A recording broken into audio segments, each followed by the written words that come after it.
My name is Jung-hwan Lee. I was born in 1980 in Korea. Since I was in my mother's womb, I have been raised as a Christian. One day, when I read the Bible, one of the Bible verses really touched my heart. Speak up for those who cannot speak for themselves.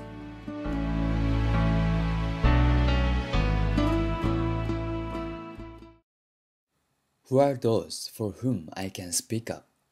I wondered and researched to define them.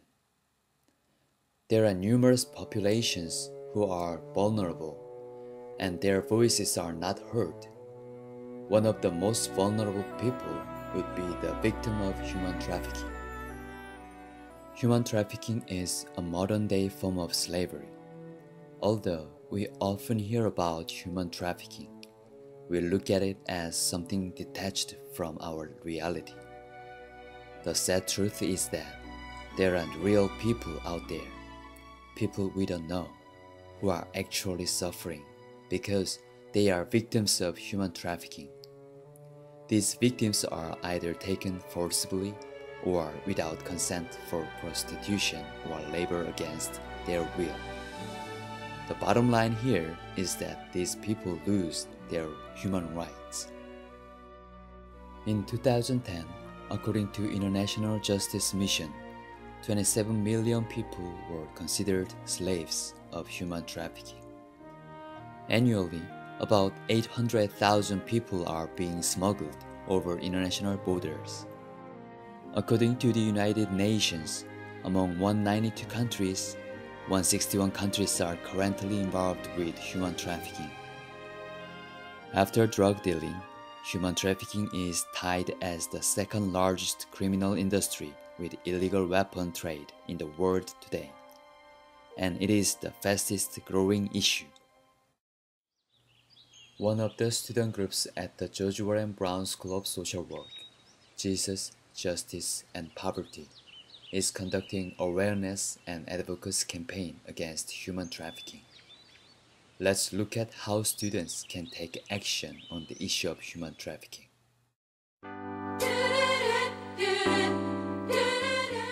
They have picked up in the last 2 weeks more than 50 women in a 4-block radius on prostitution. More than 50 different women just in that little 4-block radius. Okay, that's in your backyard.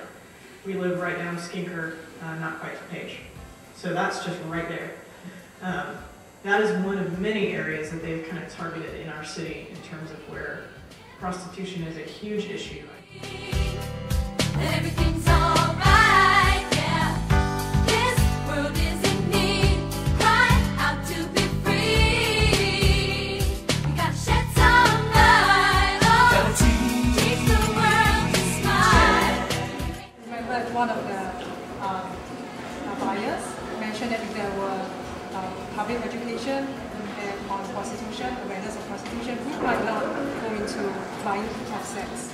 And one of the things we've been thinking about talking about is just in some places there's legislation that it's not the sex workers that are the ones arrested or the pimps that are, I mean, they will still arrest the pimps, but a lot of times it's the sex workers that end up arrested, and these are the victims. And they're the only ones that get punished while the Johns just walk away. And it's in Sweden where it is illegal to buy sex. It is not illegal to sell sex. And that really has an impact on the demand side of things. Leading the hand. Don't you let them walk on by, yeah. Sister is sad, lost all that she had. We gotta take some time, oh. Look around your world, it will testify. Some have empty hearts, some have empty lives. God can heal the suffering through our hands.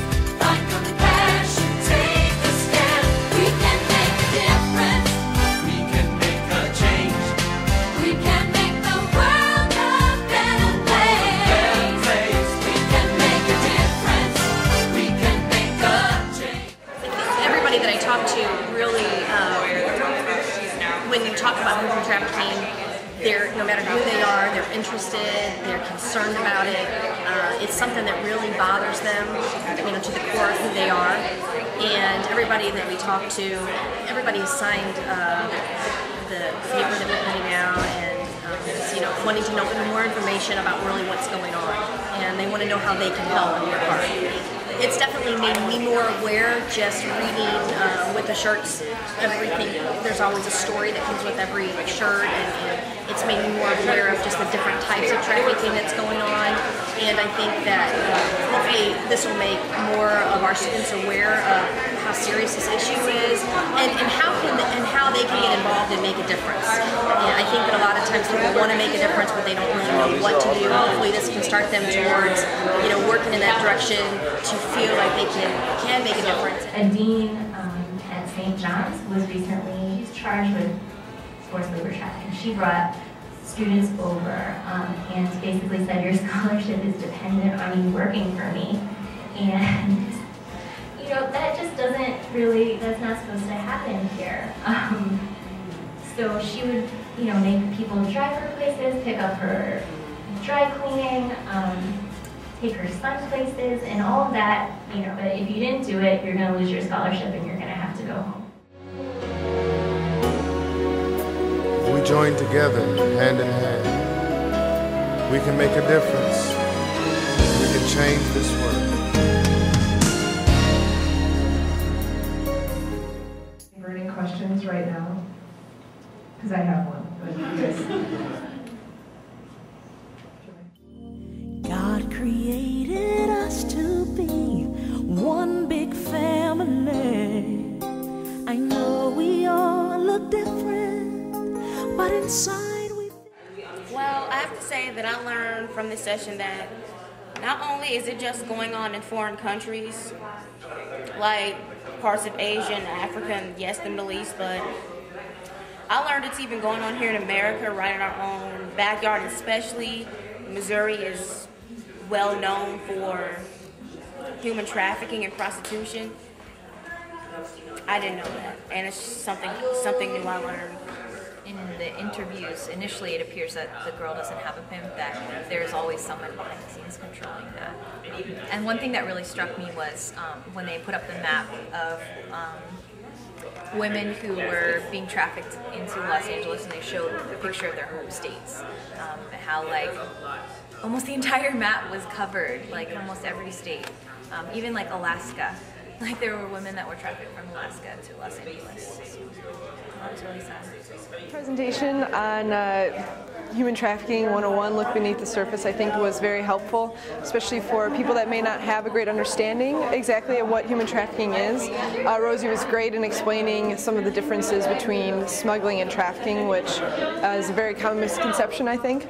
I really enjoyed her explanations on what's going on in the world and what the policies that they're doing, policies that they're enacting, and I enjoyed her discussion on the law enforcement and what needs to be done in that sector. Personally learned a lot about human trafficking.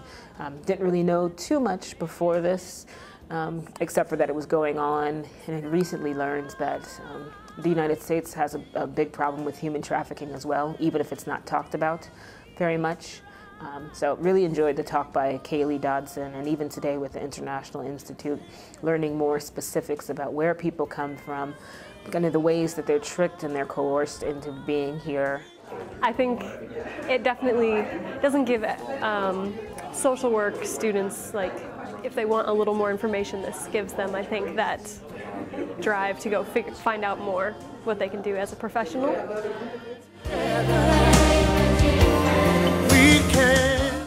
I would hope that this week has inspired a lot of people to take action. I think we're a pretty motivated group here at the Brown School, and pretty globally minded as well as locally minded. I think a lot of people are really motivated to make some change. So there is that group coming up, the Students Against Human Trafficking, and I don't know, I think people are going to be really inspired to make some change. I think people really care a lot about what's going on in the world, so it's great. I think it's really good that we've focused on raising awareness, trying to change policy, which with the whole signing of the petitions, and then educating people as far as the students at the school, who there's a lot of us who may be already paying attention to this issue and really want to know what's going on, and then others that may be in different emphases. So I think that's really good for a school that wants to be very aware of what's going on to know. But I also think maybe bringing this to people outside of the schools might be good too. We're glad that this has taken place, and we are glad that there are students who are interested and the students who came, and we just hope that the campaign would be a good baby step towards more awareness and more services for victims of trafficking. We haven't counted the signatures yet, but just really feeling very encouraged by how willing people were to sign the petition. And of course, people had questions about it, but most people were very willing. So I really enjoyed the campaign and look forward to kind of what we can do next. It definitely took a lot of people for this to happen successfully. So I'm definitely thankful for everyone that sacrificed their time to get things done. Some of the local needs that we particularly see in our community is there are a whole network of young women. Probably the youngest we've met is 17, but from 17 to 40 young women who are working on the streets actively, who've begun lifestyles of basically sexual abuse as early as age 3, and who are now finding kind of their self-worth by working on the street. A lot of that is pimp controlled.